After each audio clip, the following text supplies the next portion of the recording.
Article 3, Section 4 in the 1987 Constitution provides, no law shall be passed abridging the freedom of speech, of expression, or of the press, or the right of the people peaceably to assemble and petition the government for redress of grievances. Mao kini ang haligi ug sukuranan nga gibasihan ni ining tulumanon. Straight to the point. Straight to the point. Tulumanon sa patas ug labas nga mga balita. Interviews, investigative reports, undanon nga mga diskusyon ug de prinsipyo nga mga komentaryo. Straight to the point. Straight to the point. Ug karon, aniya ang inyong anchorman. Straight to the point. Pagtagan mga kaigalan, kay ni anagyod sa tong linya si Engineer Alan Alfon, ang Presidente Mahigala and General Manager sa Cebu Cordova Link Expressway Corporation, mga sukit di paminaw. Mao ni ang kinini ang nagatukod mahigala ni atong tulay, ang pinakataas nga tulay karon sa Pilipinas, mga kaigalaan, nga nag-connect sa Cebu City padong Cordova, no? Ang Metro Pacific Tollways Corporation ba na ang mother company nila. Doon ay plano ron nga maghimo og tulay gikan sa Cebu padong sa lalawigan sa Bohol. Atong mahinabi karon nga buntaga, mga kaigalaan. Posible ba? Imposible. Ha? Na kay tsansa? Sus kanindo to tinuod, no? Ato nagpagtagad, mga higala. Lahat ng tanong, straight to the point. Engineer Alan Alfon, may buntag sir, live taron sa DYHP RMN Cebu. Good morning, Engineer. Good morning, attorney, no? Salamat sa kaning higayon para makapag sibya ko sa imong mga pagpaminaw kung unsa among ginatrabaho karon sa Metro Pacific Tollways Corporation o sa Cebu Cordova Link Expressway Corporation. Before tamo adto sa pinaka-nindot king topic na to ron, na Engineer, unsa na may kalambuan karon sud sa pila ka buwan ng operasyon sa Cebu Cordova Link Expressway? Pura buyag, attorney, medyo okay na atong operations. Tay mga major issues nga na meet nato sa atong mga sa atong mga, especially sa atong mga motorista. Okay, kaya atong pagpadagan sa atong si Select, attorney. As a matter of fact, last week our patrol has been deputized by by the Land Transportation Office. Okay. No, nindot ni kay pero kumusta man ang to may experience sa engineer? Nga gikan sa Cebu nindot kayo, ako nakaadto bigi ko, pero sa una magod tingali pagsugod-sugod pa to. Pag abot sa Cordova mo, stuck up sa traffic. Ug gikan pagka sa Cordova, inigabot sa mo diri maigo sa traffic sa Mambaling. Unsa na may wala bay mga problema anis pagkakaron? Kumusta ang atong operasyon with this circumstances, Engineer Alfon? Yeah. Pagkakaron, attorney, kay ba man ta siguro nga tungod sa mga paninguha nila ni Mayor sa Cordova, no, Honorable Suan, medyo hapit na gyud maabli ang kanang Gabi Coastal Highway. So katong mga motorista nato gikan sa Cebu City nga planong modiretso dito sa Lapu-Lapu City, mas dali na magka-access kay na naman niya ng Gabi Coastal Highway. Mga siguro tapos buwan or katapusan namong update gikan sa DPWH, siguro mga pinakadugay mid-September. So at least doon na naisumpay dito, Engineer. Makalahos na sa airport, Engineer Alan? Dili hinoon, dili gyud diretso sa airport, but inigawas nimo ang Gabi Coastal Highway. Dool mugawas na ka dito sa Agos, Manibago side. So dool na lang ka pa doon sa airport. So medyo na naman mga roads ito nga gi-widen na. Kining gipirmahang bag-o ni Mayor Ahong Chan nga usa ka kontrata para sa kinini ang kalsada gikan sa tulay mo sumpay pa doon sa airport. Unsa man ni kanana ang dako ikatabang ni, Engineer? Sus maayo ka ng balita, attorney, no? Kami salamat yun sa initiative ni sa atong mayor, kalandong mayor sa Lapu-Lapu City, si Honorable Jonard Ahong Chan, na nakakita agad siya og joint venture partner para makakonstruct yun o ginatawag nila ginatawag nato Lapu-Lapu Expressway. So ang plano, attorney, is from the exit sa Cordova side sa SCSLX, ilang isumpay ang kanang Lapu-Lapu Expressway niya diretso gud na sa airport. Nabay timeline ani nila, Engineer? Doon na ba kay idea o sa timeline ani nila? Wala akong nahibalaan sa katapusan namong panghindabi ni Mayor Chan, ilan ang ginapaspasan. So, hopefully, tugod sila towards end of this year or early next year. I see. Katong sugod sa giingon man to nga sugod atong buwan sa Hulyo, nakabiyahin na ba ang mga motorsiklo? Kay unto nakabiyahin ang mga motorsiklo 125cc pataas. Wa may problema sa ilang mga pag-agi sa CCLEX sa engineer? Pura buyag sukat atong gina-allow nato sila nga moagi sa Lapu-Lapu sa atong CCLEX. Antud karon wa man digud tay problema na encounter, no? As a matter of fact, the growth of this motorcycles na less than 399 or less than 400cc medyo nagkataas kada adlaw. So medyo prabuyag maay ka ng balita nga gi-welcome gyud sa atong mga motorista nga nagmotor nakita gyud nila nga hapsay gyud ilang pag-agi sa CCLEX. Giingon man gud nga by July mag full implementation na sa cashless payment through RFID. Nahitabo na ba ni karon na engineer or naagi pun tong pwede ra gipagway RFID? Well, tinuod na attorney, no? Pag July, nagsugod na ta sa RFID, but hantod karon nagsige apon tag in college sa atong mga motorista akong magpa-register na sila para naanay sila RFID para pohon inig-agi na dito mas safe, mas fast and convenient ang ilang pag-agi. Pero doon lagi mga tao, Engineer Alfon, nga murag dili bateke, di gyud ganahan og RFID. So mahimo bang pabinlan gyud kana na ang atong toll highway nga kini ni ang katong mga cash ra gyud katong mga karaang tao kasagaran ni engineer nga gusto gyud og magpabilin sa kanang kinaraan. Sige lang amo nang ginapinsag maayo attorney, no, kung saon ang mga mobayad lang gyud cash, but chances are basin pohon probably in a few months after we do full RFID or cashless payment system sa toll, tagaan na to mga siguro mga usa o duha ka buwan nga natay usa ka lane per side na mudawat gihapon og cash. Doon naman to issue, Engineer Alan, nga bridge tour package nga i-appeal ang magpahulagway sa bridge sa CCLEX. Nahunong na ba to? Pagkakaroon na gihapoy mga motorista nato nga mo para gihapon dito sa emergency lane, mag picture taking, no? So ang atong ginabuhatan na ginabadlong gyapon na sa atong patrol o sa atong mga roving guards nga kung pwede di na ta pwede, no.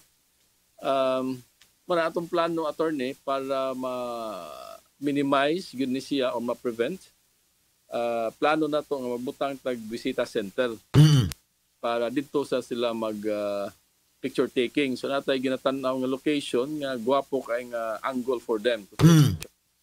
Nindot na nga plano, engineer, because ang kinim kong tulay, pinakataas nga tulay sa tibuok Pilipinas karon, unya tourist attraction siya sa Cebu. So may tabo ang mga dili taga dinhi mo anhi sa Cebu, gusto gyud mo agi ang tulaya. Nga doon may mga bisita gid sa Manila, mingon gyud nga iagi man ang tulaya. So mahimo sang tourist attraction, so mas maayo ang inyong plano nga butangan gyud nag area nga asa mag picture. Yes, attorney, mao gyud na para safe pud atong mga turista nga sa Cebu, nag-agi lang sa CCLEX, dili sila magpanuko og tuwag picture kay at least naa sila sa lugar nga safe. Oo. Labi na karon nga nauso na ning selfie, nya picture post sa Facebook dayon. So naog gyud sila kay magpa-picture, mas may nandoon na nag-designated area adto mapa-picture. Sakto attorney, kay kani atong mga emergency parking kung asa pagkakaroon na nga mo para ang atong mga motorista para mag picture taking para gyud na siya for emergency use actually. Asa man dapita ka ning kuan na engineer sa unya na nasa nga side dito sa Cordoba nga side o sa Cebu City nga side nga dunay angle nga nindot para makita ang tulay. Well, ang gwapo diha nga angle attorney if you're familiar ka sige nam kag-agi diha. Oo. Ikan ka sa Cebu City pagka naog gyud nimo sa main structure, no? Makita nimo dito nga naay hawan. So dihan dapita anha ta magbutang og bisita center either left side or right side if you're coming from Cebu City. Kanang yung pagdulhog gyud nimo sa Taytayan. Dia. Oh, nya kana makita yung angle ba nya kana bang ini kagabi bitaw makita yung cross bitaw, engineer? Makuha na dihang angola? Yeah, actually that's the perfect location attorney kay you can get the best angle. If you want to have the background of Cordoba, makita nimo ang mga mangroves, or background nimo ang Cebu City where you can see the the magnificent tall building sa Cebu City, Mandawi City side, no? Pagkagabi naman, during nighttime, makita sa nimong lights sa Cebu City side o Mandawi City side. On the other side naman, makita sa nimo ang lights in Cordova. And of course, atong mga lighted crosses. Makita. Pagsugod yun og abli sa tulay, engineer, pati daghanag yung mga tao ng Uryoso, na traffic yung maayo gumikan sa mga tao ng Uryoso, unya nakita namo nga nikabot ni dito sa Cordova mo problema tas traffic. Unya nikabot po dito sa Cebu, problema sa traffic. Basin ang mga tao ba nga di lang tamo agi ng tulaya. So nagtanaw mi, okay ra ba ang operation yun ninyo or wa ba magmingaw kay manahuna ta wa ba ka malkansi si Engineer Alan ining ilang kalaki? Ang tanaw na to, attorney, once ma-open na ng or before ma-open ang Gabi Coastal Highway, i-ready na nato daan ang atong traffic signal system diha sa intersection sa pag-exit nimo sa Cordova, no? Upat naman na ka junction niya diha gikan sa Cordova, gikan sa Lapu-Lapu, ug gikan sa bagong Gabi Coastal Highway ug sa ato. So naatay traffic signal system nga recently na-approve na sa DPWH nga ongoing ang atong construction na installation pagkakaroon. So, once ma-open na ng Gabi Coastal Highway, mas streamline na ang flow sa traffic dihan dapita. So sa pagkakaroon, engineer, kana na ang okay ra gyud ang inyong kita diya sa atong toll fee kay usay good mag-uol man sa tag-appeal good nga basig way ayong kita basig kini ni ang wakali magmahay ni Pangilinan o si Engineer Alan nga natukod dito laya mo mag namingaw sa pagkakaroon or nasayop lami sa mga obserbasyon kay pagsugod perting gabiha magig kasubsob unya karon mo namingaw man maguna-huna mi nga ang mga nangagi ba, engineer, niagi ba sila ni balik pa sa agi or niagi na ni tagam di din balik oy ana ba man maayo ra biya ang atong average daily traffic, attorney, no? We are able to maintain that certain number kay ang pag nakataas katong Mayo kay naagid na mga nuwisyoso, no?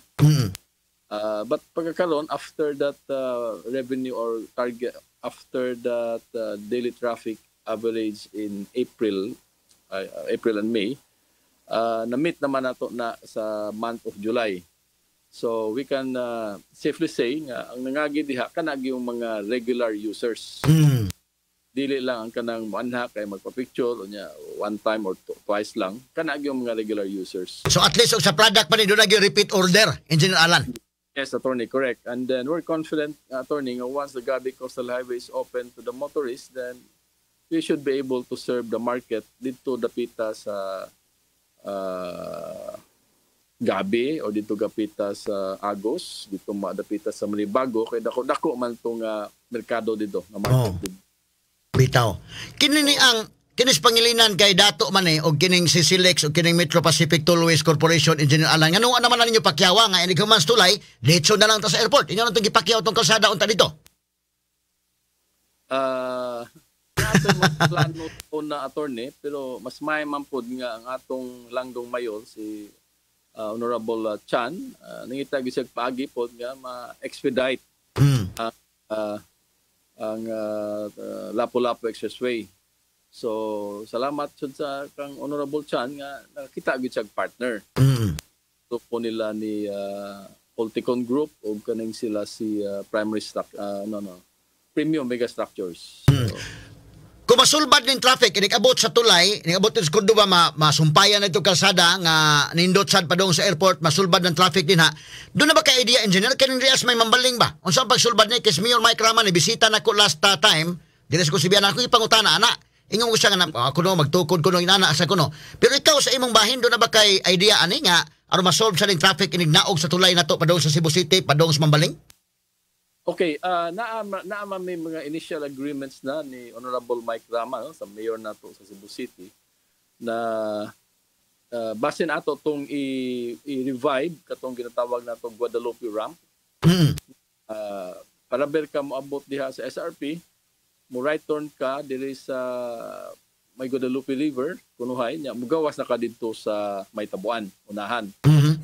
Mong exit actually on that side is Virama Avenue na. So effectively, if you're coming from the islands and then you don't need to go to SRP or farther down south, and then ang imong intention is diretso ka sa Central Business District of Cebu City, then makadiretso na ka dito, So di nakakinahanglan mo agi sa umulito sa south o moagi sa Mambaling nga medyo traffic pagkakaroon. Aha, so doon naman mga plano ni Mayor Michael Rama labot dahil ni Ana. So ang kining inyong company, ang Metro Pacific Tollway Corporation will be the one to implement that project, Engineer Alan?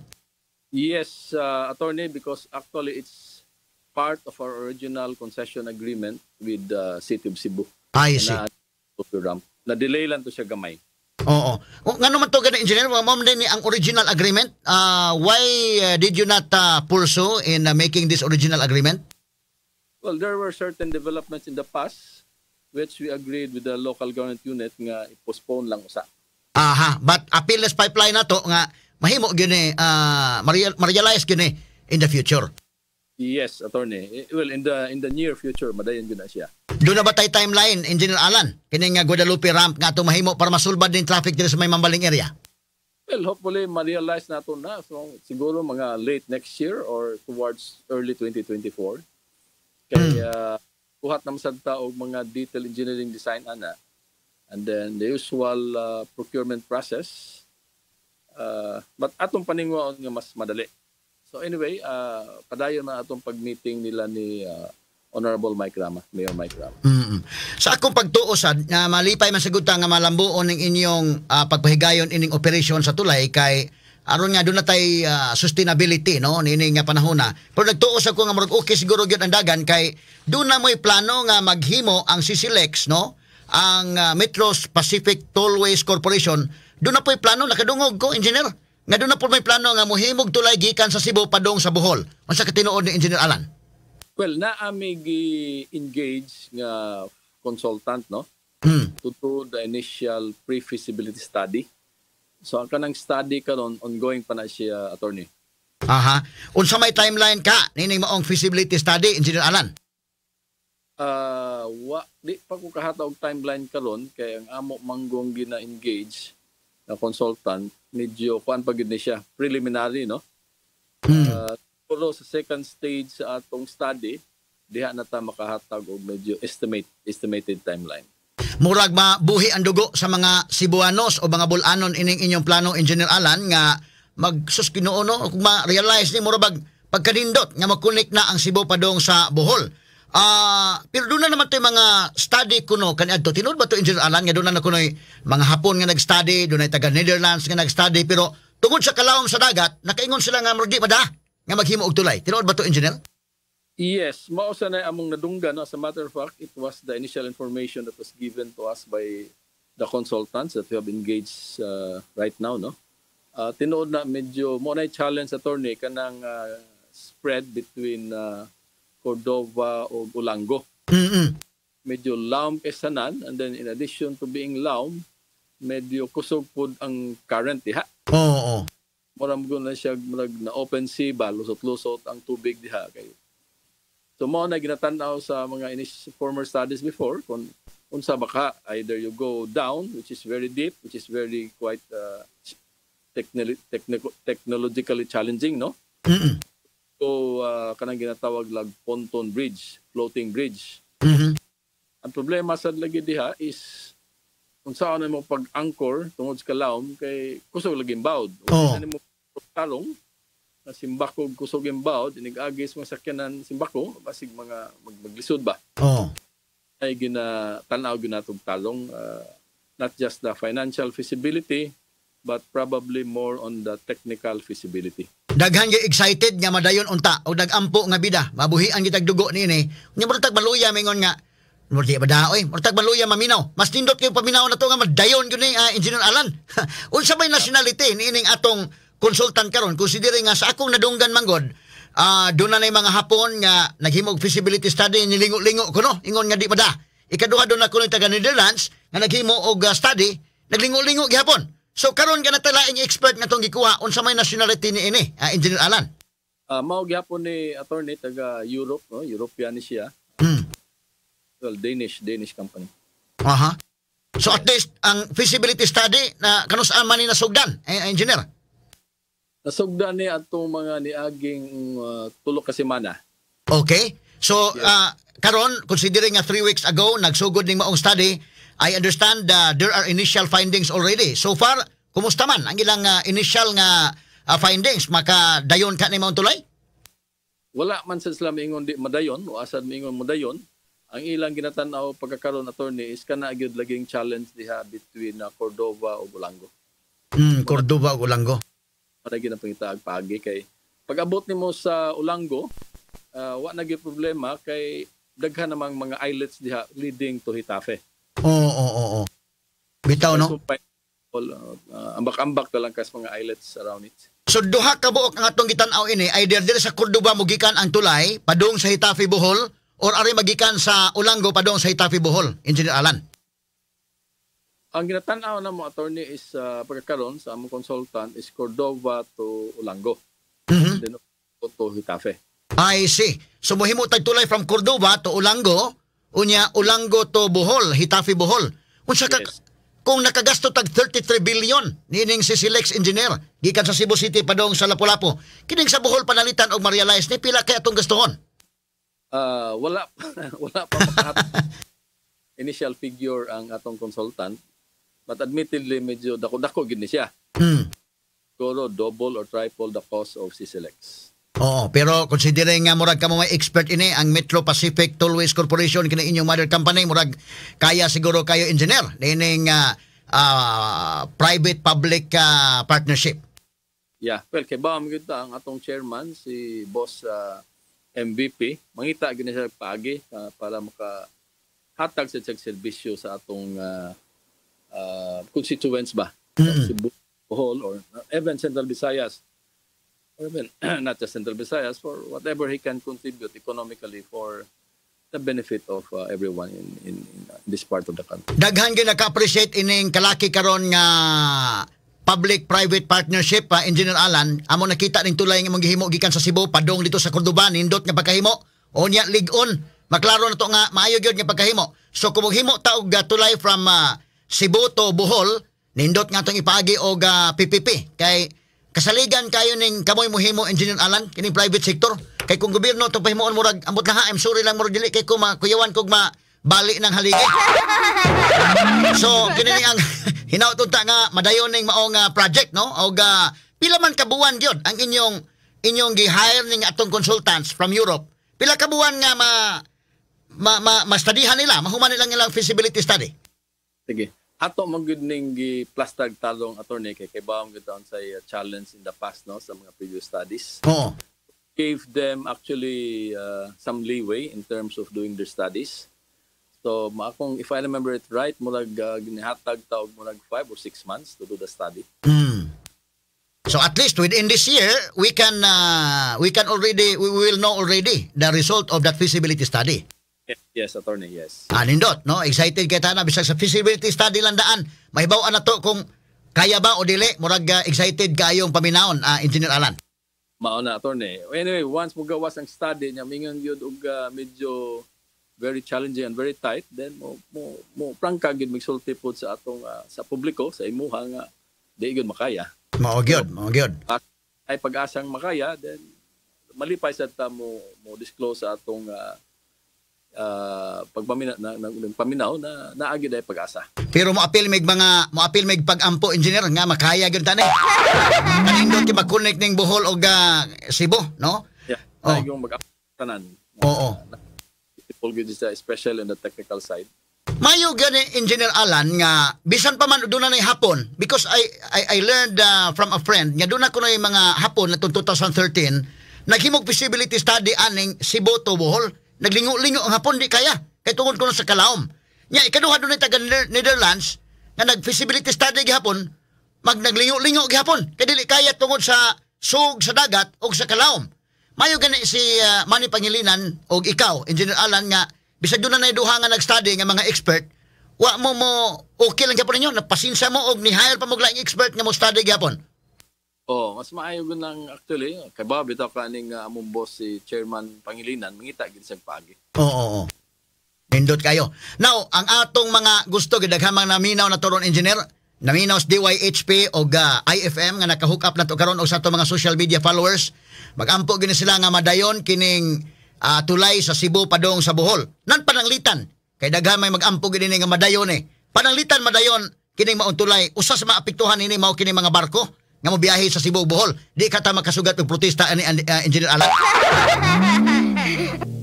Now, attorney, kay kaning mga barko pagkakaroon no tungod sa atong CCLS nga habog kaysanan nga taas 51 meters above mean sea level, adto na lang sila moagi padung sa atong Cebu Port.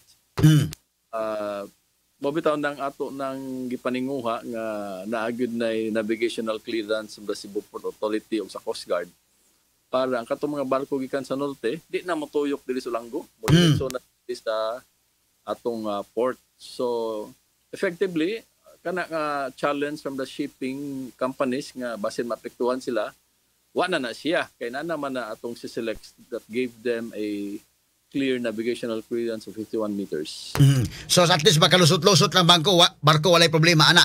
But kining maapektahan ng negosyo wa na may musakay sa mga barko hinuon kay ito naman agi naman tulay. Dili ka na sila influential sad kayo engineer, influential kayo nga mingon nga ay lang ninyo dayon ang tulay. Dili ka mapiktaran ang atong mga plano ani tungod sa influence baka ni mga tagiyag barko sad. Well, I'm sure kani sa mga tagiyag barko they are also fair naman in their decisions, no? For as long as that it is for the greater good, then I don't see the reason why they would oppose such huge project. Kanindot kayo nga hunahon hinaut unta nga madayon ni engineer o excited ang mga tao labi na og mogawas ning result sa feasibility study unya maingon nga okay possible ang another natong huwaton ang pagtukod na gyud sa actual na gyud nga tulay human in feasibility study mo nang thrilling kayo so maghinaot mi Engineer Alan nga whatever the result of the feasibility study makahibaw gyud ang publiko labot ani. Yeah, of course, definitely. Yeah. Amog post. Gawa sa Cebu to Bohol Bridge, unsa pay laing plano sa atong Metro Pacific Tollways Corporation, Engineer Alan? Pagkaron attorney, wala pa may additional plans outside of CCLX and Bohol, no? Cebu Bohol. Wala pa ni ang uban ginatanaw namo kay ni-focus lagi mi aning operational excellence pag abli sa CCLX o kaning atong initial pre-feasibility study sa Bohol. Wala ba na ma-appeal sin pipeline nga maghimo tag tulay ba gikan pod sa Cebu padong sa Negros or gikan sa Cebu padong sa Leyte? Wala pa attorney, wala pa. Okay. So at least maklaro kay basig masubraan ta ka excited ang tanan aning kalakihan. Engineer Alan Ang ginatanaw attorney kay ang plano sa atong partner sa DPWH. By the way, in fairness to DPWH, dako sa slagtabang na to diya sa CCLX, no? Sa atong nation. And then, anyway, balikan ako. Ang katong Metro Cebu Expressway, nato'y plano po ang DPWH nga ilan na lang i-convert into public-private partnership. Ito bitaw ilang planong from Danao to Karkal. Yeah, kana. Hindot na. So, yeah, nasugdan na nila ang segment 2 but medyo nahinay man siguro because of certain issues, no? Right of way and funding. So they already did some marketing initiatives to certain private investors like us and then the other private companies. Bitaw. Kung ilang i-convert na into public-private partnership. Nindot na. Kaya kakita bitaw ko Engineer Alan kay katugol si Mark Villar ni bisita nako sa tong Sibianan. Ako man tong ni arigito personal nako. Nagstoryahan lagi may aning kalsada nindot magud kayo kanang masulbad din traffic na to ba. Mao ni usang problema natong dako gyud sa business labi na sa tourism ang grabing traffic but kung madayon kining kalsada gikan sa Naga padung nas Danau masulbad yung traffic ani pero pag adto gitan-aw nako personal dito kasi Mark Villar gud ako istoryahan istorya may ingam ko siya nga okay na pil kubati na pero pag tan-aw nako ang phase 1 naman dai may ano man human pati layo apa man gid kayo di ay engineer. Murag ang segment 2 man tayo lang nasugdan, attorney. Segment 2? Yes. Unya, so i-offer ni sa private sector, willing ba ang inyong company nga maoy motiwas na lang aning project ka, Engineer Alan? Well, amo nang we're looking at it seriously, no? Gahop sa final direction sa government, kung ila ba yun ang PPP and then it will become a solicited bidding kay ila man ang i-advertise for bidders. But at least ang inyong company is willing to be one of the bidders. Yes, muna among ginatanaw attorney. Oo. Oo, nindot ni. Kining pagsulbad ani nindot gyud og PPP na lang. Kay kung gobyerno lagi dili pag-unsa murag basta lahi ning gobyerno, lahi ning private, mas may ning PPP na lang pay nindot ang pagkahimo ba. Kay kamo maning kamot subong nindot kay makabawi sad mo in town kay do na may certain years nga kamo may modumala usa pa i-turn over sa government. Yeah. Ang amo lang nga tanaw diyan ang Metro Cebu Expressway attorneys, kung puhon madayon na there should be ramps towards certain areas central business district ba. Tanaw na to para mas feasible dili lang diretso from Karkal to Danao, no? Along the way, probably towards Banawa side or towards Capitol side and Talamban side, nairampa dito. Para coming from the central business district going to the north or the south, pwede mo access, or traffic coming from the south going to the city, pwede sad mo access diha without passing to the existing roads sa central business district. Mao gid pinakamaayo. Ay mo siya circumferential highway actually. Oo, mo na pinakamaayo gyud. Nya kitang taga Cebu City mo adto Tagdanao panalitan mo adto Carmen kanarbay Cebu Safaris Carmen nindot kayo pero nindot untang Cebu Safari pero ang ato mga turista ba matanggong man sa liluan dili sa may konsolasyon, grabing traffic. So kung doon na nating kalsada di sa may bukid gabahin, paspas na. Dali na kayo. Makatabang sa ekonomiya gyud dako.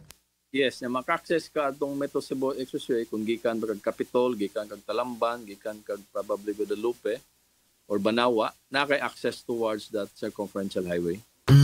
So nindot ni at least mayo og ma-finally turnover ni og kuan PPP na lang gyud. I-finalize na sa DPWH engineer para ma-ditso na lang ning kuan na og tuloy-tuloy ng atong kalambuan, Engineer Alan. Well, mo man say medyo mga initial pronouncements sa atong new administration ni President BBM, no? Together with economic team na they might try to maximize harnessing private funds for infrastructure projects. Bitaw. Balikan na to ni Tulay kadali engineer kay do na manggoy nag-ulos-ulos maguto unang gipaagi ang mga four wheels unya sunod dugay-dugay pa gipaagi na po ng mga motor. Karon kadto intawong mga way sakyanan gusto nang gyud manguryoso o ganahan gyud muagi sa tulay kato mga kuan lang ba nagbisikleta o kato mga ubaktas ba lang Engineer Alan kano sa man pwedeng ma-open ngadto sa publiko nga pwede nitang makabaktas kay do na may kabaktasan po na mautulay. Yeah, mao gihapon atong gi-commit nga anytime in August, no? Karon August 3 naman. So any month basin maagyan na sa atong mga magbisikleta o katong maglakaw. Kompleto naman atong pagtaod sa mga CCTV. Ang atong road weather information system na. So ang atong mga gwardiya ug atong patrol na naman ang program unsaon nila pagbantay ng mga lugaraha.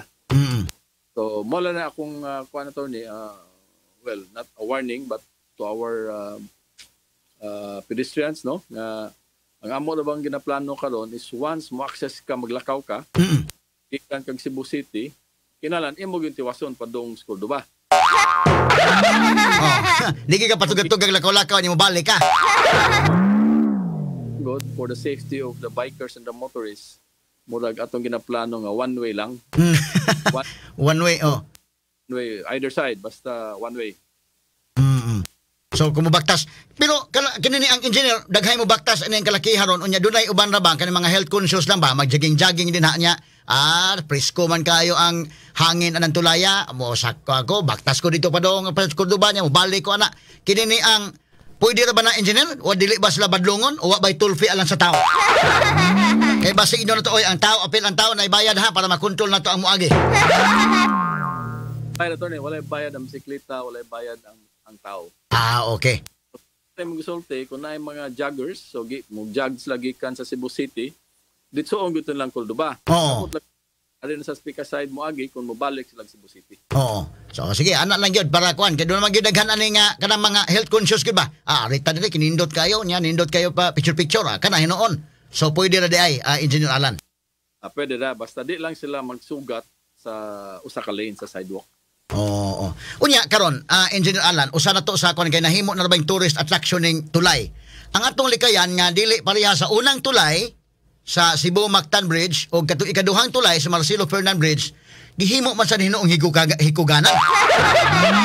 Unsa may atong buhaton nga dili mahimo sang Basta yun ay magbaktas-baktas pag abot sa tunga mo kalit ug ambak.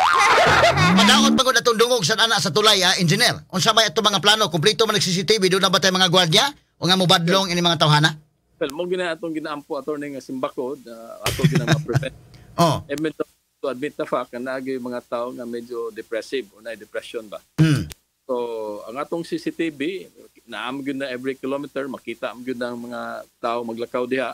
Of course, ang mga motorist makita gina sa atong toll operation center. So natay dako nga monitor dito sa atong toll operation center nga tanang section sa atong CCLEX makita.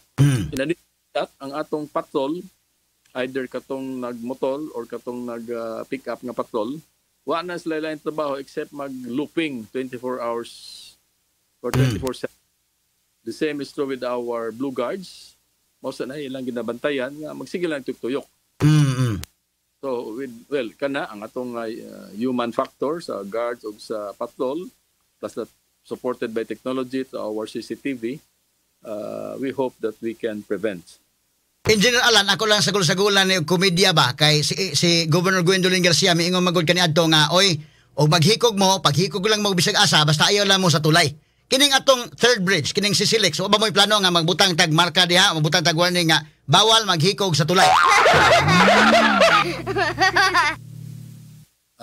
Wala may plano butang attorney.